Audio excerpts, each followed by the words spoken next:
Alright, you saucy motherfuckers. Welcome back to the training vlogs. Training vlog. Got a couple of things I want to talk about today.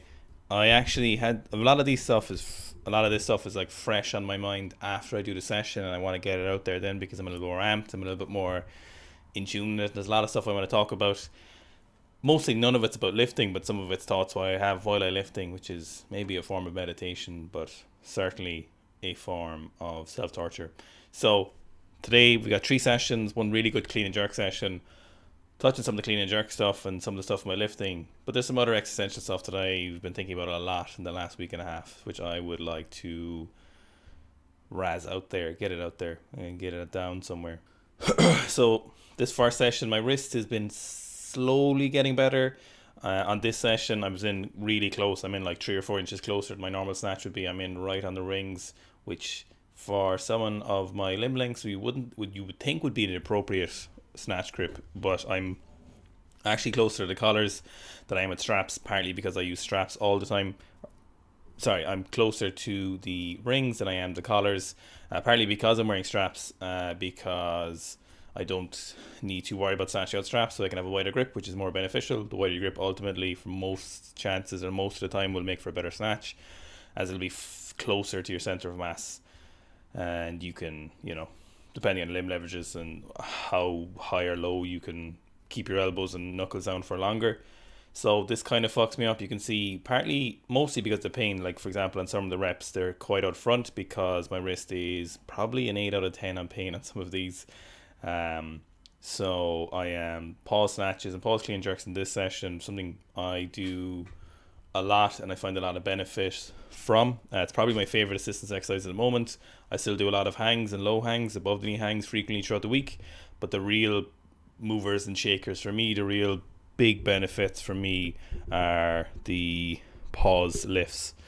Even when I'm doing them lighter like this with a closer grip, it's still a good benefit for me because I need that at the knee position for me is my biggest weakness, and so my main focus. It allows me control, but it re-emphasizes that knees back position because I have a habit of bringing my shoulders back much too early because of my, again, limb length. So pros and cons to having certain limb lengths, but the pause snatches do the business for me on these. Obviously a lot lighter than what I would like to be doing, but that's the shakes of the dice. That's how weightlifting goes. So moving on to some pause clean jerks up to 120, and then the rest of this session, then I front squat up to 180 for single.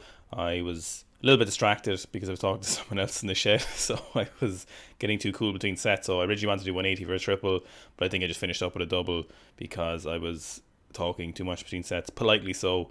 The person was working, and I wanted to. It's just not in me to be a douche, so I cooled down a little bit too many sets, and so I didn't want to be a dumbass. So next session, then after this, I just did a little bit of snatch, clean jerk. I don't have any footage of that, or I do, but I'm not going to show it to you. Then the Friday session, which was a great session, came in the Friday morning, and I worked up to 230 for a triple. So I did 210, 220, and 230 for triples Friday morning, and then after I just did a little bit of clean pull, so 120 for like 4 sets of 3, just moved it nice and fast with straps. Later that evening, then I came back in. Big improvement in my wrist pain, which you'll see in some of the other clips, where I had some. So I could move back to my regular snatch grip, which was great, but as long as I caught it with a reasonably narrow foot stance in the catch, so it allowed me to be in a better position, so not catching it too wide, and as long as I caught it in a good wrist position overhead. That was that. Very, very happy with the snatches. Now, normally, like I mentioned a couple of times in the clean and jerks, I would do stuff on day 3, so I would do the heaviest snatch and clean and jerk sessions. However, this would be technically the second snatch and clean and jerk day of the week. And when I was doing this, I was feeling pretty good, and I am a big fan of within reason, and within kind of smart programming senses of going heavier when you feel it, like by a day or two. So not like 6 months out or 4 weeks ahead of schedule, but 2 days ahead of schedule makes no difference, makes near no difference. So when I was warming up, I felt very, very good. The bar felt like my friend, and I felt fast underneath the bar. Things are gelling well, so I went to hit a 170. I knew 170s on the cards. As soon as I hit the kind of 140 mark, 130s, I was feeling it. So I've been kind of thinking about a lot of things, I think, in terms of of weightlifting. So we did a podcast 2 weeks ago, and someone asked me about why did I pick Stoicism. So it was this person themselves had an interest in Stoicism and Buddhism, meditation stuff, and he kind of asked me why I in particular like Stoicism. And for me, I think Stoicism is something that is the best tool for me as a person to deal with, essentially dealing with life, I suppose, but dealing with my purpose, is dealing with the things I want to do and do the things that make me pretty fucking happy. I think luckily enough, and I didn't always know this, only for the last few years, I very much enjoy life. I very much enjoy being alive. And not everyone can say that. Not everyone is aware of the things that make them happy, And I think I'm very aware through a lot of experiences and trying different things, trying stuff, and figuring out, like you would with technique, calibrating things, figuring out the things that you want to do and make you happy, and then not really compromising in doing the things that you want to do. One of these for me, without a shadow of a doubt, is weightlifting. But in no uncertain terms, weightlifting is one of these things.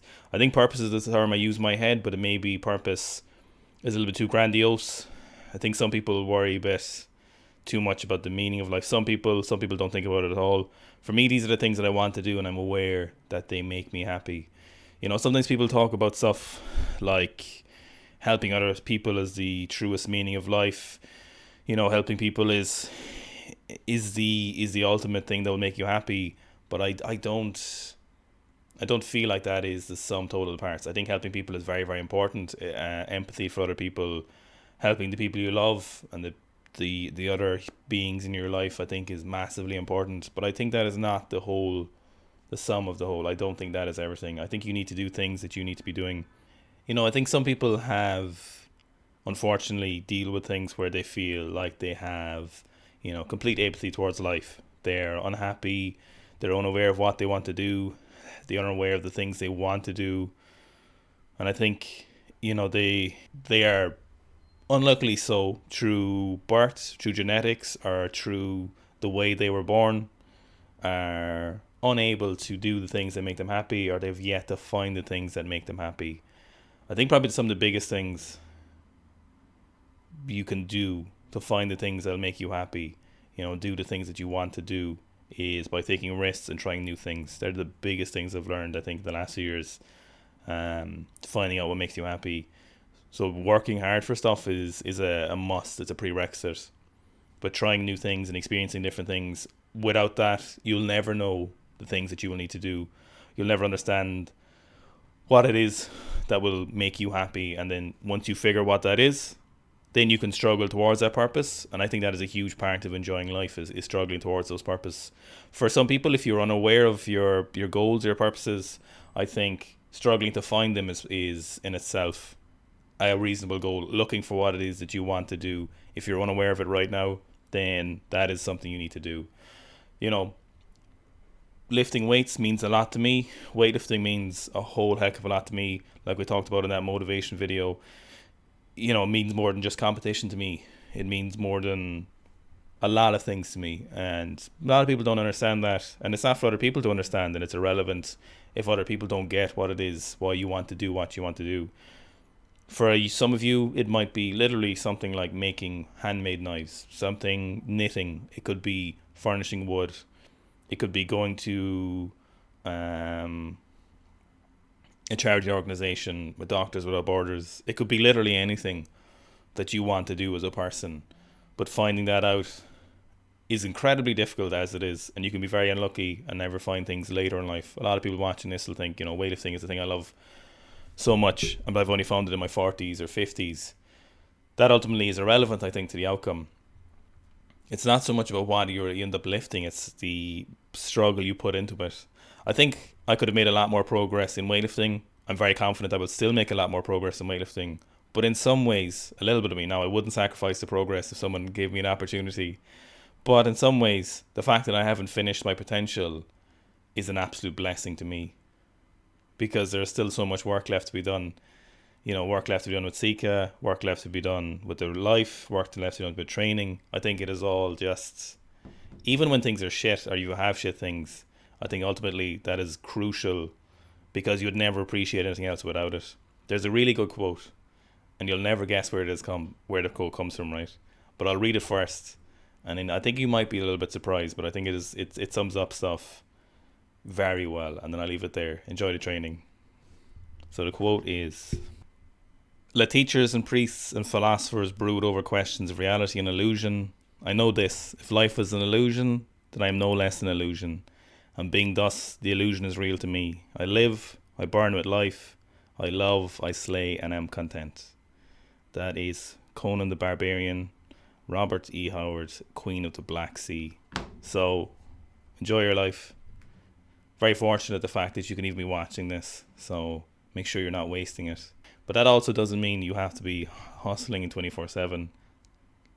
I'm literally talking about things like throwing a frisbee with your dogs on a sunny evening, or trying to back squat 200 kilos.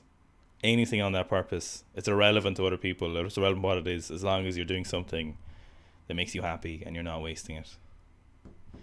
These are the things Stoics talk about journaling, but I find it easy to talk about them, and I feel like other people appreciate them. So, a little bit of different training vlog today, but no less important, maybe more so.